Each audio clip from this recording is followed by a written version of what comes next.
সাদেক কাইয়ুম হাদির সমাধি নিয়ে মানে কবর নিয়ে একটি মন্তব্য করেছেন। আমার কাছে এটি যৌক্তিক মনে হয়েছে। তিনি বলছেন যে হাদিকে গোলাম আজমের পাশে যদি কবর দেওয়া হতো তাহলে খুব ভালো হতো এবং এটা উচিত ছিল।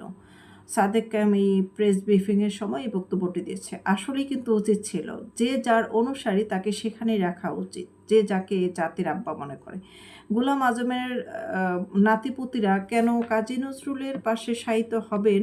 কাজী নজরুলের পরিবার কিন্তু রিঅ্যাকশন জানিয়েছে যে এই ধরনের কাজ আমরা মেনে নিতে পারছি না, এটা দুঃখ প্রকাশ করেছে কাজী নজরুলের বংশধররা। এবং প্রতি উত্তরে এই জঙ্গি বাহিনী হাদি গ্রুপ যা বলেছে যে কাজী নজরুলের মৃত্যুর পর তার পরিবারের অবদান কি বাংলাদেশের জন্য। তাহলে আসলে হাস্যকর একটি অবান্তর প্রশ্ন।